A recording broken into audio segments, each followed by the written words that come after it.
Hey dudes, today I have something a little bit different for you. We are going to be going over how to legally steal someone's entire deck, at least in Shandalar. Although technically this kind of works in the real card game as well. Uh, Ante isn't really played for anymore, nor should it be. It's not something that shows up at sanctioned events, but technically this ruling exists for the real card game too. But we will discuss why that would never work. Um, but without further ado, let's go over the deck. Because this is very, very interesting. Oh yeah, quick aside, this is on Apprentice, the easiest difficulty, because I did not want to grind on Wizard just for a meme. And I also recommend that you do not try this at home. I'm going to show this to you and run through a whole game with a lot of it sped up for your sanity and mine. But hopefully by the end you will realize that this is tedious and not fun at all, but it is kind of really interesting. So this is what we're working with here. And the star of the show is Bronze Tablet. If you don't know this card, it costs 6 mana and it's an Ante card. So you can't, it's not legal in any game that Ante isn't being used in. But if you are playing a game for Ante, you can spend 6 mana to put this into play. It comes into play tapped, and then you can spend 4 more mana and tap this to exchange Bronze Tablet with any of your opponent's cards in play. So that's neato. It's kind of a big thing, but it is a bad card. It costs 6 mana and then 4 to activate. It takes a whole turn, and you could like get around the turn thing with like Twiddle or something, but it's kind of not really worth it. But yeah, either way, you can exchange this card for any other card, and they both get exiled. You might be wondering, okay, but how do you steal someone's whole deck with 2 copies of Bronze Tablets? Well, that's an interesting point.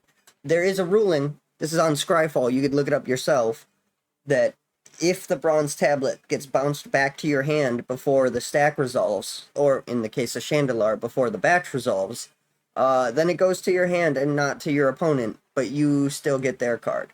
Or they can still choose to exchange the card, or pay 10 life, or also just concede in response. And for those reasons, this would never work in real life, because any human that got subjected to this would just dip like a reasonable person. However, the Shandalar AI is not quite so good at that. But yes, you can activate this, and then in response, you can cast either Boomerang or Hurkyl's Recall. We are running 3 copies of Boomerang and 1 Hurkyl because Boomerang is better in more situations. Hurkyl's Recall is nice because you just cast it, target yourself, and then all of your Moxen and stuff pop back to your hand, so you can use that to generate more mana. But in most situations, Boomerang is preferable simply because it only targets the Bronze Tablet. And you'll probably see as we play a game. But those are kind of the meat of the deck. Everything beyond that just kind of works to, you know, the grease for the gears, if you will. Time Twister is probably the next most important because you only have 4 copies of the bounce spells and only 2 Bronze Tablets and a 43 card deck. This is pretty much a recursive loop deck. It very much boils down to casting Time Twisters with Black Lotus and doing that over and over again, and pretty much the whole deck is designed around that concept. Contract from Below assists in digging out your Time Twisters and everything else you need, kind of functions as a second copy without giving your opponent the chance to draw. However, it does ante your cards, and that can be an issue. So there is 3 copies of Jeweled Bird in here. This functions as a way to get your important pieces out of the ante zone, and to get everything that you ante with Contract from Below out. If you don't know Jeweled Bird all that well, you basically cast it, and then you can tap it, draw a card, and exchange the Jeweled Bird with every card in your ante pile.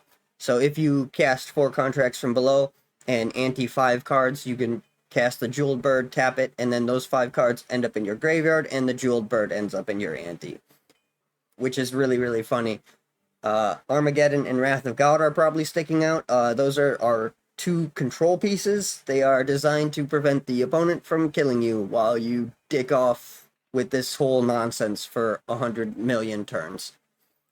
The astute observer will probably notice there's only 5 lands. There's 2 Mishra's Workshop and 3 Underground Sea.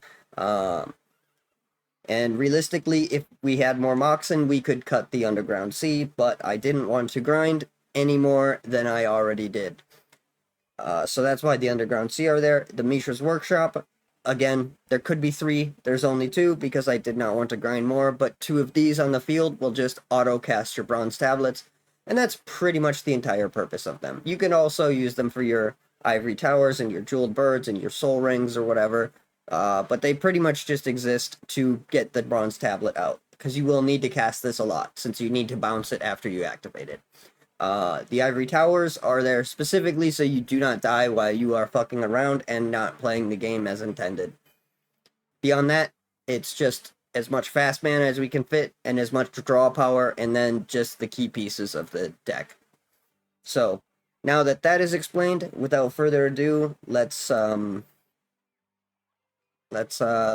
this out, shall we? Let's go find a victim. Oh, hey, you look like probably the hardest opponent to deal this with. Oh no, an Underground Sea. It's probably the least valuable card in the deck. Sweet. Alright. So this is going to be difficult because this guy runs a mono white aggro strategy, so he's probably going to pepper me with Savannah Lions. I only have 14 life.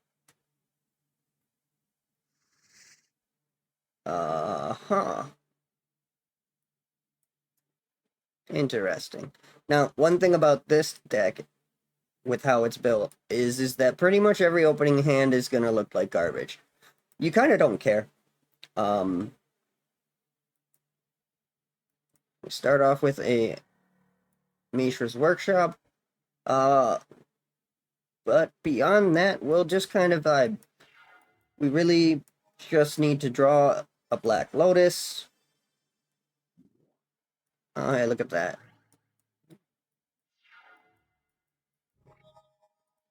Oh, hey. That is cool. So we have our 2 Mishra's Workshops out already. But the first few turns are really just setting this up. Doesn't really matter. He can do whatever he wants. He's going to cast stuff. He's going to swing. We should stabilize. Oh, look at that. So we've stabilized. Alright. So first, I'm going to cast Soul Ring. I'm going to cast this Jeweled Bird. Going to cast the Lotus. And I'm just going to immediately Time Twister here. Alright, look at that. See, that is super useful. This is really nice. Alright. So we have 3 Black Lotus. And we can cast this Ivory Tower with the last of our factory.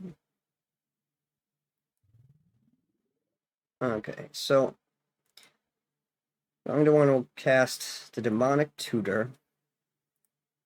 So we'll make some black. And we're going to get... Oh, look, it's a Time Twister. How did that get there? Just going to hold on to the Jeweled Bird for now. We'll cast this Soul Ring. I'm going to crack this for blue before I cast, because I don't want all of the mana to be used up.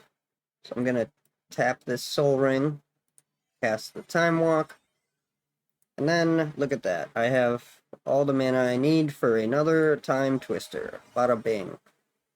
Look at that.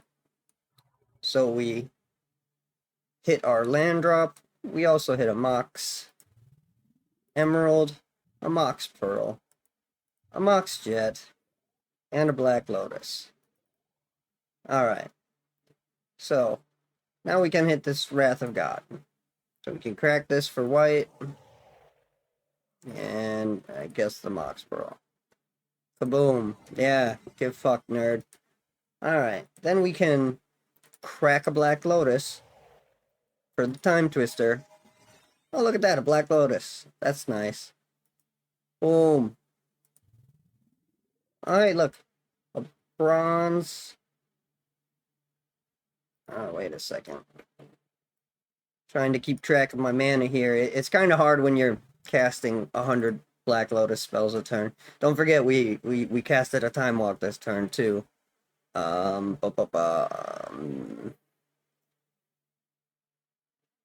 realistically, I should get this brass tablet out, since that is the entire point of this. So we'll do that. Get the brass tablet out. And we'll get this ivory tower out. Then we can cast this ancestral recall. Oh, and look at that. We have 2 demonic tutors. But we are running low on mana, so I'm just gonna crack the Lotus and Time Twister here. Okay, see, that's very nice. I'm actually gonna relax on this so that we can use our ivory towers to plump our land a bit. So I'm gonna pass the turn. And boom, now we're at 19 to 19. We draw our card for the turn. Oh, look at that, another contract from below. We have a lot of options here, right? There's a lot of things we can do, but we're really only interested in doing the one thing. So let's show you that one thing. I need the Black Lotus out. I guess I didn't need the Black Lotus out, but the Black Lotus is out, so. Okay, so we activate the bronze tablet. We can pay for that with our soul rings. We can grab this. This is going to bring up a spell chain. And from here, we activate our Boomerang and we target specifically the bronze tablet. So, it should look like this. Boom. Now this resolves. So the priest has a choice to concede the game, pay 10 life, or swap the cards, and they chose to swap the cards. But the card's back in the hand. And then if you look over here at the out of play cards, there is the plains. So from here I can kind of just do this again. I can cast that. And then demonic tutor, a black and a white. And we'll go get another Boomerang. And then I don't have any blue. Oh, hey. A Mox Jet. I'll play that. Yeah, so we don't have another blue. We could crack the Lotus. Actually, yeah, let's do it. Let's do it. Let's time walk and crack the Lotus. Why not, right? How many Lotuses have I cracked? And then in response to that, we'll also draw 3 cards. Boom. Bada bang. How cool is this? What a competitive and not broken, perfectly balanced game. What's my Ante pile looking like? Oh, it's still nothing. Alright. I could Time Twister here, but I used the Demonic Tutor for the Boomerang. I think I'm just gonna let it be. I have the Ivory Tower effects, pumping my life up. Fast effects during the upkeep phase, but we're just gonna move along. We'll draw our card. Oh, hey, look at that. It's a Time Walk. That's pretty neat.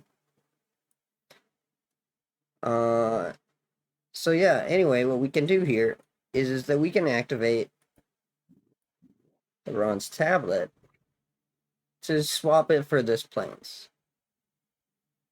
And then, of course, we can respond to that by boomeranging our bronze tablet. And look at that. He will swap the cards. Sure, that's a good choice. That's what I would do in this situation. Now I could, now we have options. There's 100 things I could do here. But he doesn't have a board, and I need him to have a board. So you know what? We're gonna cast the Bronze Tablet. We might as well do that, right? Yeah, yeah. We're gonna cast that. Get the board nice and organized and clean, and then I'm just gonna let him take a turn so he can play some stuff. All right. Ooh, Tundra Wolves. Nice. See, that I can take. I'm gonna leave his lands for now so that he can cast his big stuff, and I can take that. All right. So, a little bit of life gain. And we'll draw our card, which is a jeweled bird. That's kind of neat. However, I do kind of need the Time Twister here. So, can I can do that and still Boomerang. So, I'm going to tap the Mox Sapphire, the Mox Jet, and the Mox Pearl. Probably shouldn't have done the Jet, but nah, I have another one. It's okay. So we're going to cast the Time Walk. Perfect. Okay. So, Jet and Emerald for the Demonic Tutor, which will, of course, go get us our Boomerang.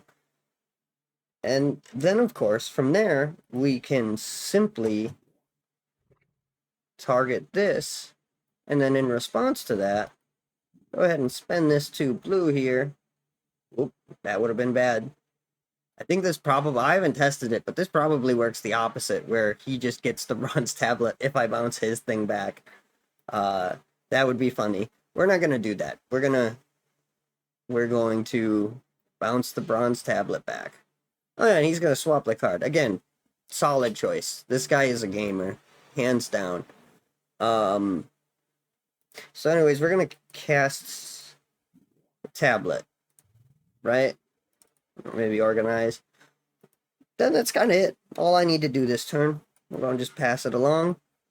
You want to keep your hand as high to 7 as possible for the life gain. I mean, once you get to this point, it kind of doesn't matter so much. Because we kind of have this unlocked. Oh my god, it's a Savannah Lion. Oh my god, it's a Savannah Lion. What are we gonna do? I only have 1 Bronze Tablet out. I can't steal both of those in 1 turn. It's okay. It is okay. So we're gonna draw our card. Oh, look at that. Anyway, we're gonna grab, wouldn't you know it, another Boomerang. Think I'm just gonna activate the tablet. And then, in response to the tablet, we'll go ahead and bounce the tablet. Oh, you're gonna swap the card? Yeah. Yeah, of course you're gonna swap the card. Why wouldn't you swap the card? Why wouldn't you swap the card? We've been doing this for 20 minutes. And we are... How far do we gotta go? Oh, baby. We have got a ways. Anyway, I'm gonna cast the Bronze Tablet. And I think from here, you kind of get the point. I'm going to continue to play this game. But I am probably going to completely speed everything up from here on out. And then if there's anything else to add, I'll probably just add it in post like I normally do. So, from here on out, enjoy some fast gameplay footage.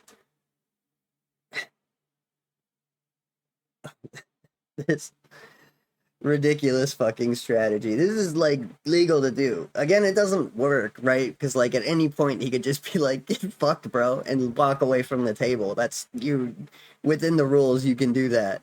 But it's really funny that this works in Shandalar.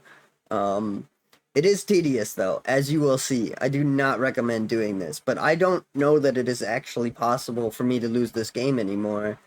He does run disenchants. Actually, I don't know how I'm going to... Oh, man. I won't be able to steal his instance. I should have been running Demonic Attorney so that I could force him to ante those cards. I should have been running a single copy of Demonic Attorney. Demonic Attorney. Whoops. Oh, man. Oh, well. I'm not redoing this and adding Demonic Attorney into the deck list. So you can just imagine, okay? You can use your big boy imagination brain and imagine occasionally casting a Demonic Attorney. Because again, this is the most toolbox deck of all time, right? Like nothing fucking matters. It's all Black Lotus and Time Twister, and everything else can be one-ofs except for Jeweled Bird and the Ivory Tower, just because we actually actively want multiple of them on the field at a time. But yeah. So I'm gonna shut off my mic now and speed up the footage. But yeah, enjoy the absolute insanity and magic of stealing every single card, every single permanent from another deck. Hilarious stuff.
Okay, so we are back after watching this ridiculous fucking game. I have been recording for an hour and 53 minutes, and obviously most of that has been this this fucking game. So he's got one draw left. I'm pretty sure it's a land because he hasn't played any. I don't really know what's in his hand, but I would assume it's more of this shit. Um, but let's look at this shit. 1, 2, 3, 4, 5, 6, 7, 8, 9, 10, 11, 12, 15, 16, 17, 18, 19, 20, 21, 22 lands I've taken from him. Maybe he doesn't have any more of those. 2 white mana batteries, 4 white knights, 4 Savannah Lions, 4 Tundra Wolves, 4 Mesa Pegasus. I can't believe he doesn't have a Sarah Angel. Maybe I just couldn't get him to cast it. Oh well. I tried to let him have enough lands to cast his big shit, but he just kept Armageddoning, so like maybe he doesn't have any. Maybe his entire deck is just Armageddon and White Weenie, which to be fair is a very, very good strategy. But now you can see that this is incredibly tedious, but also really effective. Ante's fine. So yeah, I'm just going to scoot the turn right along, I think. There hasn't really been any need to time twister or do anything like that. We'll discard a time walk, just to show we don't give a fuck. Nothing? Is that it? Have we milked you dry? I guess we milked him dry. He's got nothing. So, I can take a bunch of turns for no reason. I guess I could kill him with an ancestral recall. We'll do that. No more cards. Opponent loses. He lost. Like, look at that. We got a balance. How did we actually get all those cards? A couple Holy Strengths. There's 4 Mesa Pegasus. It's 30. We got him, boys. We did it. we swiped all of his shit. So there you go. There's a fantastic, very simple, very easy, very fun tutorial on how to spend 2 hours collecting a White Weenie deck. Obviously, this would have far more value on like a good deck, or a deck full of Moxen and stuff like that. At any rate, but realistically, I think you're going to have an easier time just grinding them out the normal way than you would be stealing them this way. Because for this whole loop to work super effectively, you kind of pretty much need a giant pile of power anyway. But if this is your idea of fun, you're a sicko like that, more power to you. But yeah, if you have any questions about how this works, or if I didn't go into enough details, feel free to hit up the comments and ask me. I do my best to read and answer all the comments. But yeah, that's really all I have for you today. Not too much of a researched video, just something hilarious that I thought was worth looking into, worth checking out. So yeah, that's really all I have for you today. Like if you liked it, subscribe if you give a shit. But either way, I hope you have a magical day.